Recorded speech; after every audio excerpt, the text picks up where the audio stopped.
Another guest we have this morning is Wilbur Ross. He's the chairman and CEO of W.L. Ross & Company, and he joins us right now as well. Wilbur, we want to thank you for being with us again this morning. Good to be on, Becky. You know, I want to ask you about what this election means for business and specifically what it means for some of your businesses. When you were on yesterday, you talked about how Obama, even though you voted for McCain, you talked about how Obama may actually understand coal better.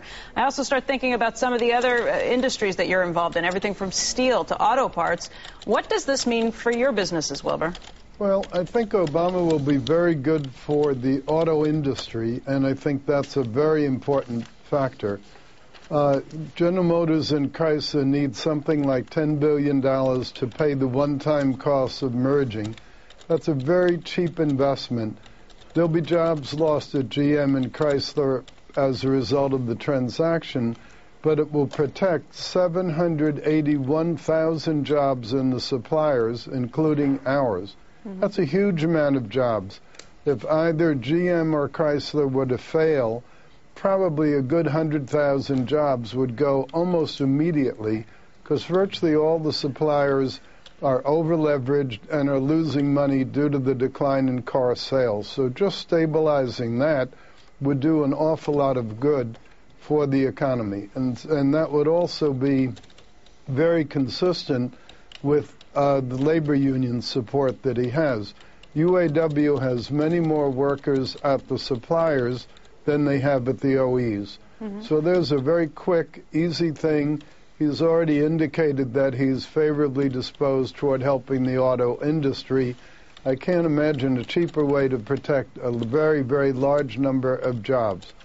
Second thing I think that he's really got to do is very quickly name a new Treasury Secretary, somebody who's of real prestige, so that people will see there's something to rally behind. And I think he's got to get an economic program into Congress. Hopefully the stimuluses will be very targeted, not the blunderbuss of last time, just spraying out these checks that didn't really find their way into the economy anyway.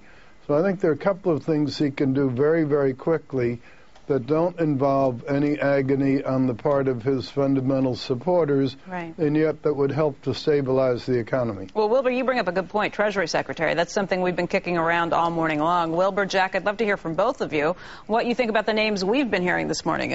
We were hearing that actually Governor Corzine of New Jersey is being vetted right now. We hear that Larry Summers is in contention. We hear Tim Geithner. We hear Paul Volcker. Gentlemen, what do you think of those four names?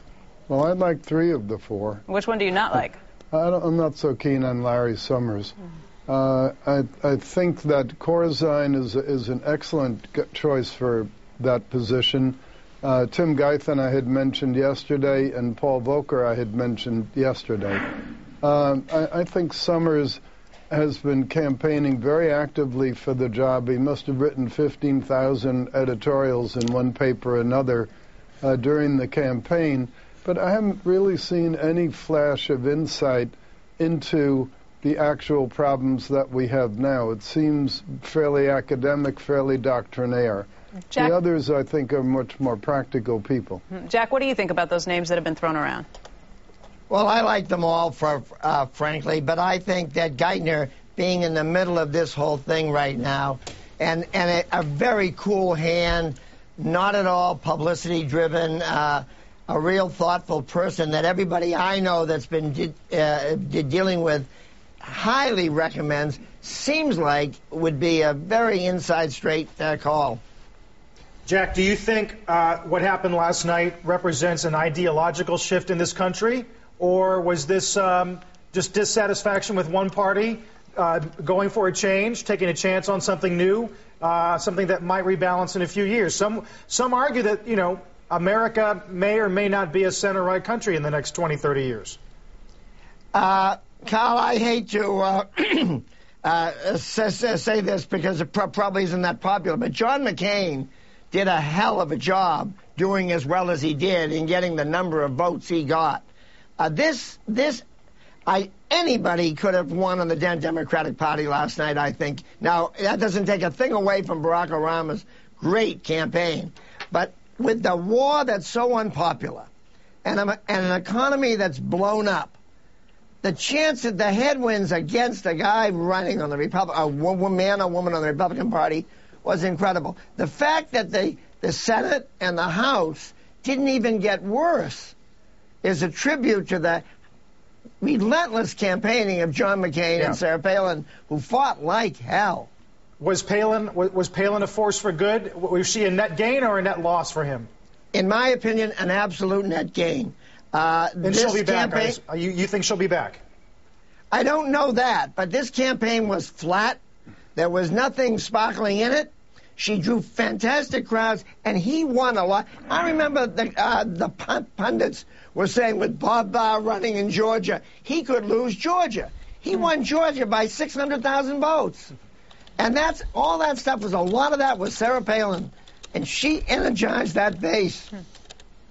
All right, Wilbur, we want to thank you very much for joining us today. Always good to talk to you. Jack's going to stay with us for the rest of this hour, and we'll hear more from him in just a few minutes. Let me ask Wilbur a question, if you got a minute. Sure.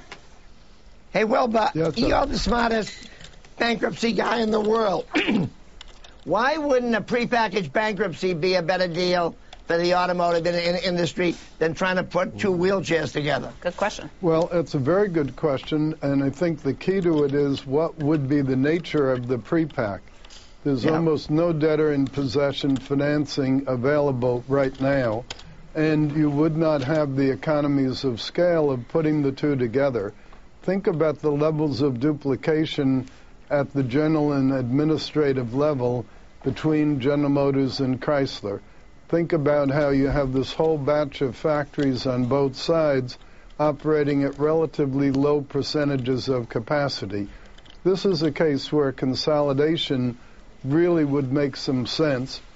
And in the case of Chrysler, it would solve their most fundamental structural problem, which is they don't have an international operation. They're landlocked here in the U.S., whereas GM, if anything, is stronger overseas than they are in the U.S. So I do think that there may even have to be a pre-pack as part of it, but you need some new element. You need to fundamentally change the cost and business structures in order to make them work. Gentlemen, speaking of Republicans and Obama working toward the center, Wall Street Journal has some headlines this morning that the former Secretary of State, Colin Powell, who endorsed Senator Obama, called him a transitional figure, says he will not serve in an Obama administration, says he wants a new generation of leaders to step up, has not been approached about a position. Some interesting headlines from the Journal. Powell, of course, considered someone who might have at one point considered or would have been thought as endorsing a good Obama candidate in the last few weeks.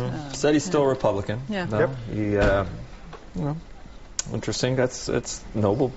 New generational leaders. Yep. Yeah. You know, he's done a lot already. Wilbur, good to see you, and I believe Jack's with us for the rest of the hour.